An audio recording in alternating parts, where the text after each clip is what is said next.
반갑습니다. 붓다의 복과 지혜입니다. 오늘도 진리의 길을 향해 함께 걸어주시는 여러분께 감사드립니다. 불법은 시간을 초월하여 전해지고 그 맥은 끊임없이 이어져 왔습니다. 오늘은 한국 불교의 정수라 할 수 있는 원효와 의상, 그리고 그 위대한 인재들이 탄생할 수 있었던 배경에 대해 함께 성찰해 보고자 합니다. 이 길 위에서 만난 모든 인연이 부처님의 자비와 지혜 속에서 새롭게 피어나기를 기원합니다. 함께 해주셔서 감사합니다. 자, 그럼 원효나 의상을 배출했을 가능성이 실제로 있는 분은 누구냐?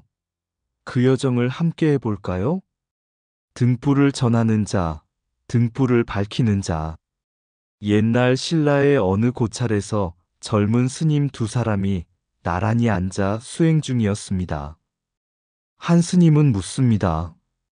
나는 부처님의 진리를 배우고자 합니다.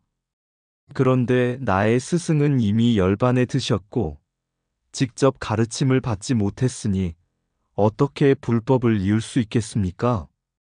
그때 노스님이 다가와 조용히 말했습니다. 부처님은 말씀하셨지. 나는 단지 등불을 들었을 뿐 너희가 그 불을 밝히느니라.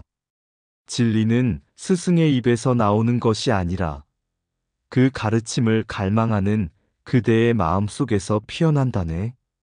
젊은 스님은 머리를 숙이며 말했습니다. 스승님께서 진리를 비추셨기에 제가 그 불을 이어받겠습니다. 그 노스님의 이름은 자장이었습니다. 그날부터 젊은 두 스님은 자장의 곁에서 말없이 배우며 후일 원효와 의상으로 불리게 됩니다. 그들은 직접 가르침을 받았는지는 알 수 없지만 그분의 등불은 확실히 그들의 마음속에 피어 있었습니다. 이 일화는 부처님의 말씀인 자등명, 법등명, 스스로를 등불 삼고 진리를 등불 삼아라는 가르침을 반영하고 있습니다. 원광, 자장, 원효, 의상으로 이어지는 가르침의 흐름이 단절된 것이 아니라 마음에서 마음으로 전해지는 불법의 연속임을 은유적으로 표현합니다. 진리는 흐르고 인연은 이어진다. 어느 날 제자가 부처님께 물었습니다. 세존이시여, 한 스승이 제자를 직접 가르치지 않았다면 그 제자가 스승의 길을 이었다고 말할 수 있습니까? 부처님은 고요한 미소를 띠며 말씀하셨습니다. 강은 바위를 지나며 소리를 내고 꽃은 나무를 보지 못해도 그 뿌리로부터 향기를 얻는다. 진리는 말로 전해지기도 하지만 인연과 공덕으로도 전해지는 법이다. 직접 들은 가르침만이 진리가 아니라 그 진리를 향한 마음이 이미 진리의 일부이니라. 이 가르침은 곧 원광법사와 원효의상 사이의 시대적 간극을 설명해 줍니다. 원광법사 활동기 약 590년에서 630년은 신라 불교의 체계를 정비하고 국가와 사회에 불법을 뿌리내리게 한 위대한 고승입니다. 원효 617년생, 의상 625년생은 어린 시절 원광법사의 생애 말기에 태어났기에 직접적인 사사를 받았을 가능성은 거의 없습니다. 하지만 그들이 자라며 마주한 세상은 이미 원광의 향기가 배어있는 불교의 토양이었고 그들이 들은 이야기 속에서 그들이 지나친 사찰과 경전 속에서 원광의 자취는 스승처럼 다가왔을 것입니다. 즉, 직접 가르침을 받지 않았더라도 진리를 향한 마음과 그 마음을 길러준 환경이 바로 간접적 사사의 연기이며 그것이 부처님의 법이 흘러가는 방식입니다. 진리는 말로만 전해지지 않는다. 그 뜻은 인연 따라 마음에 피어난다. 스승이 곁에 없어도 진리를 향한 마음은 법을 따른 것이다. 시간은 흐르지만 법은 머문다. 그 자취는 후대의 깨달음으로 다시 피어난다. 배움은 귀로만 하는 것이 아니라 시대와 인연 속에서도 일어난다. 진정한 사제관계는 몸이 아니라 법으로 이어진다. 보지 못한 스승이라도 그 향기는 불법 속에 살아있다. 진리는 계승되지 않는다. 다만 깨닫는 자에 의해 다시 드러날 뿐이다. 과거의 큰 스님이 오늘의 제자를 직접 보지 못했더라도 법의 흐름은 끊기지 않는다. 진리는 대를 잇는 것이 아니라 마음을 잇는 것이다. 스승의 그림자는 지나가지만 그 지혜는 제자의 걸음 속에 머문다. 법은 물과 같아 어떤 그릇에도 담기며 흐름을 멈추지 않는다. 참된 가르침은 말보다 향기로 남는다. 진리는 스승의 입에서 시작되지만 제자의 실천 속에 완성된다. 시간은 육신을 가르지언정 법은 마음에서 마음으로 전해진다. 보지 못한 스승에게서도 배울 수 있는 이는 진리를 보는 자이다. 다리 놓는 자, 길을 만드는 자. 어느 날 한 수행자가 부처님께 물었습니다. 세존이시여, 저마다 다른 길을 걷는 이들이 어찌 같은 해탈에 이를 수 있겠습니까? 부처님께서 연꽃을 바라보며 말씀하셨습니다. 연꽃은 물에서 자라지만 그 뿌리는 보이지 않는다.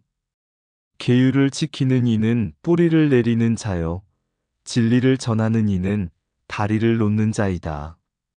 모두가 서로 다른 자리에서 공덕을 쌓고 있으나 진리로 향하는 길은 결국 하나이니라. 이 말씀은 마치 자장 율사의 삶을 닮았습니다. 자장은 젊은 시절 진리를 찾아 중국으로 유학을 떠나 당태종에게 생불로 불릴 만큼 깊은 수행과 학문을 인정받았고 문수보살을 친견한 인연으로 화엄의 큰 뜻을 품고 귀국했습니다. 그는 돌아와 통도사를 창건하여 불포, 법포, 승보를 모으고 한국 불교 최초의 승통이 되어 승려의 기강을 세웠습니다. 그는 말로 가르치기보다는 계율과 실천을 통해 보여주었고 화엄의 세계관을 생활과 수행 안에 심는 중개자 역할을 한 것입니다. 자장 스님은 원효와 의상을 직접 가르쳤다는 기록은 없지만 그들이 진리를 향해 나아가는 데 있어 다리와 길을 놓은 인물임은 부인할 수 없습니다. 계율은 흐르지 않으면 썩고 수행은 닦지 않으면 무너진다는 것을 그는 몸으로 보여주었습니다. 그는 스승이 아니라 길이었고 제자가 아니라 등불이었으며 불교가 머물 공간이 아니라 흘러갈 수 있는 통로를 만든 존재였습니다. 이와 같이 자장 스님의 역할을 부처님의 연기법, 계율 중심의 수행, 법의 실천적 전승이라는 관점에서 조명하면 그는 단순한 고승이 아닌 한국 불교의 흐름을 잇고 넓힌 연결자로 해석할 수 있습니다. 참된 스승은 앞서 걷는 이가 아니라 길을 닦는 이다. 계율은 구속이 아니라 해탈로 가는 다리다. 진리는 머무는 곳이 아니라 흐르는 방향이다. 자장은 그 흐름을 바꾼 자였다. 몸을 낮춘 이는 높은 진리를 전하고 말을 아낀 이는 깊은 법을 남긴다. 화엄의 세계는 하나로 연결된 인연의 그물, 자장은 그 첫마디를 묶은 손이었다. 법은 말로만 전해지지 않는다. 지켜진 계율 속에서 피어난다. 문수보살을 친견한 이는 환상을 좇지 않고 현실의 법을 심는다. 승통의 자리는 다스림이 아니라 이끌림이 되어야 한다. 자장은 그것을 알았다. 진리를 담은 그릇이 되려면 먼저 자신을 비워야 한다. 통도사는 절이 아니라 자장이 짓고 간 하나의 서원이었다. 화려한 법문보다 꾸준한 실천이 더 깊은 인연을 맺는다. 부처의 말씀이 땅에 뿌리 내릴 때 자장과 같은 이가 그 흙이 된다. 진리를 보전하는 이는 입이 아닌 계율로 말한다. 모든 길은 깨달음으로 통하지만 그 길을 놓는 이는 드물다. 등불은 어둠을 위해 존재한다. 자장은 그 어둠 속에 빛을 심은 이였다. 어느 날 제자가 부처님께 물었습니다. 세존이시여, 누군가의 삶이 왜곡된 이야기로 전해진다면 그것은 그 사람의 공덕까지 흐리게 하지 않습니까? 부처님께서 조용히 연꽃잎을 손에 올려 말씀하셨습니다. 연꽃을 본 이마다 그 향기를 다르게 말하나 꽃은 스스로 향기를 바꾸지 않는다. 진실은 말이 아니라 법 속에 있으며 공덕은 사람의 입이 아니라 하늘의 기록에 남는다. 허망한 말이 진리를 가릴 수는 없느니라. 이 말씀은 자장율사에 대한 우화적 해석과 정확히 맞닿아 있습니다. 삼국유사에는 자장이 문수보살의 화연을 만나지 못하고 그 뒤를 좇다 세상을 떠났다는 이야기가 전해집니다. 그 장면은 신비롭고 상징적이지만 동시에 자장을 오만하거나 깨달음에 이르지 못한 인물로 묘사하려는 흔적이 엿보입니다. 그 배경에는 자장의 화엄 선배 역할이 오히려 의상대사의 위상에 그늘을 만들 수 있다고 우려했던 후대의 제자들의 시선이 있었을지도 모릅니다. 그러나 부처님 가르침은 분명히 말합니다. 진리는 시간도 사람도 초월하며 법을 실천한 이는 결코 왜곡 속에 묻히지 않는다.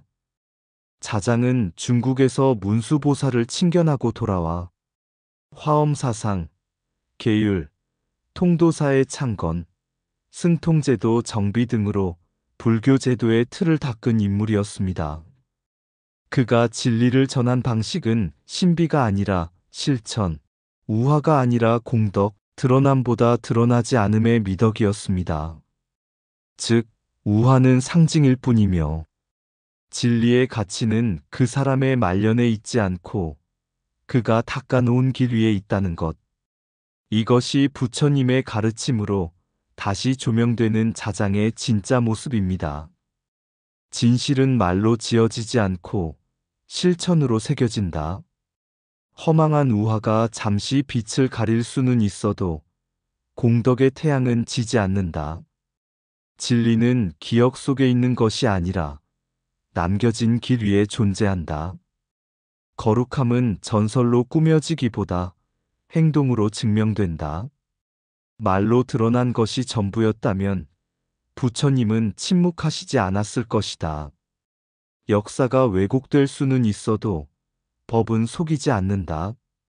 부처님의 길은 화려한 이야기보다 조용한 실천 속에서 빛난다. 지혜로운 자는 우화를 믿기보다 그 이면의 연기를 본다. 진정한 고승은 떠난 뒤에도 길을 가르친다. 진리는 허구 속에 묻히지 않는다. 그것은 스스로 빛을 낸다. 자장은 전설이 아니라 기초였다. 그 위에 꽃이 피고 열매가 맺혔다. 말로 치장된 스승보다 침묵 속에 길을 놓은 스승이 오래 남는다. 진리를 향한 걸음은 대단한 장면이 아니라 꾸준한 실천에 있다. 허상은 무너지고 진리는 남는다. 그 순리를 따르는 것이 법이다.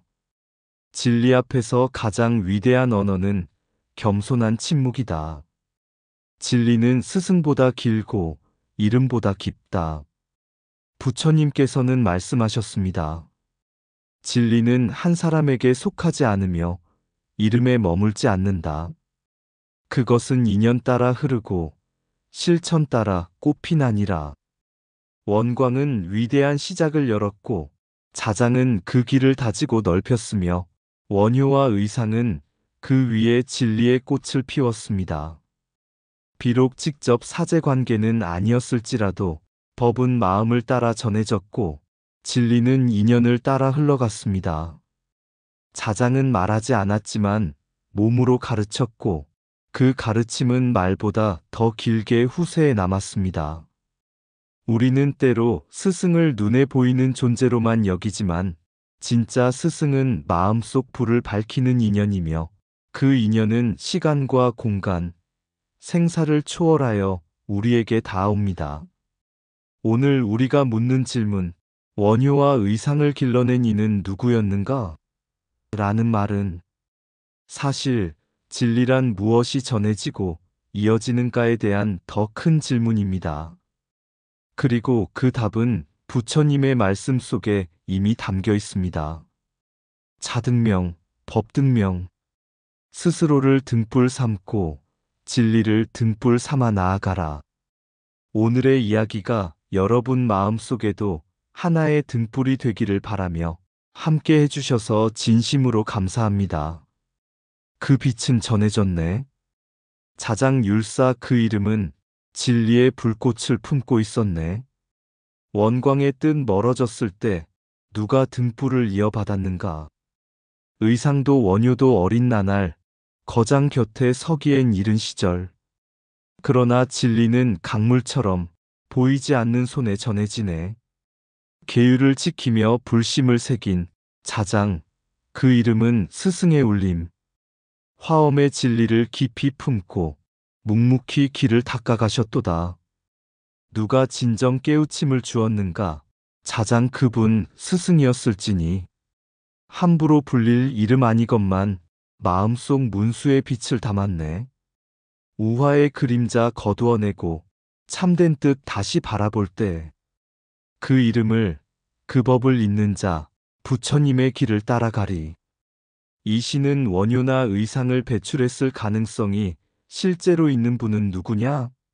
라는 질문에서 출발하여 자장율사의 진면목을 재조명하고 그가 전해준 진리의 가치를 불교적 심상으로 담아낸 작품입니다. 역사는 기록되는 만큼 왜곡되기도 합니다. 하지만 진리의 불빛은 꺼지지 않고 다음 세대에 이어지는 법이죠. 이상 붓다의 복과 지혜였습니다. 오늘도 복지구족한 날 되세요. 구독과 좋아요는 붓다의 복과 지혜를 밝히는 큰 자비의 등불이 됩니다.